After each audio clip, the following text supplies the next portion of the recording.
Yeah, I wish we had a legal expert on the panel. Oh, we do. Okay. So, Adrian, I'm going to come to you to explain what's going on here in the legal proceedings. Is there going to be an appeal? What is this? My layman's sense of it is that it's basically a TKO, technical knockout here. But I want to know just real quick here, and we'll come back to this topic. And by the way, Alex Jones sued us in the middle of this, and it hurt his cases. So it's hilarious. You're going to love that story. But notice that when he's on the record, all of a sudden he's like, "Oh, the stuff I say on air, no, that's psychosis. I'm nuts." He said he didn't know what reality was. Do all of his fans know that? All right, we'll come back to that. But Adrian, tell us what this means, and is this case actually over? Is this make it easier to appeal? Yeah, it is rare. So yeah, let us know. So basically, Alex Jones lost by default, and this is really a product of his own doing. He had multiple opportunities in order to comply with the court's order for discovery, and especially given how much was already invested in this case in terms of all the hours of depositions and the documents had been turned over, you would have thought he would have continued along and gone the distance, but instead, according to the court, he simply played games. And the court will give you multiple chances until it feels like, hey, this is the last straw, and Alex Jones continued to test the court.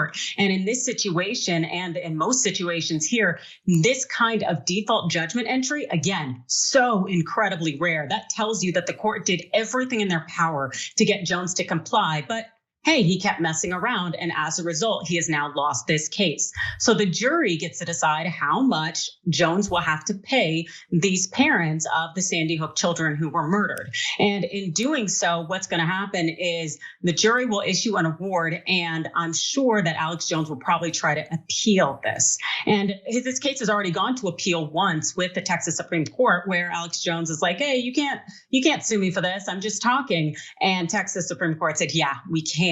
And so the thing is, it just really seems that Alex Jones has been out here running amok and claiming, of course, I shouldn't be believed and I was having psychosis, but now he's actually going to have to foot the bill. And given that he's been already booted from Facebook, YouTube, Spotify, and whatnot, lost the advertising and the syndication revenue, I think that it's going to cost him a pretty penny. Adrian, for what it's worth, crazy, or does he have a plan? I mean, but when you see someone like this in court who just will not comply with anything the court says, what's your general assumption? Oh, no, not crazy at all. Generally, individuals who are crazy do respond, and they respond with all sorts of shenanigans that you would not believe. But by virtue of the fact that he completely was ignoring the court's order, had already been fined that $150,000, as you mentioned, I think that this was either he's shoulder shrugging it, or he doesn't think that the jury is actually really going to come down on him. Because also the fact is, we have to remember, to the extent that it is helpful economically, legal fees are tax deductible. And on top of that, he will have his own, I bet, some kind of personal liability insurance. Also, his company is under siege. They are going to have their own insurance. So there's possibly an insurance provider who will pay for some of this, but also depending on the fact that he defaulted judgment, who knows? But I could see him filing for bankruptcy or going for some kind of, Trump certified business plan in order to essentially leave these parents high and dry. But one thing I would definitely love to say is that this is great precedent for individuals like Tucker Carlson and the rest of them out there spewing lies, because by holding at least Alex Jones accountable, hopefully it will deter others out there who get on their pulpits and lie and manipulate and send these misinformation and disinformation campaigns that are essentially giving us a lot of citizens out here who are absolutely losing touch with reality.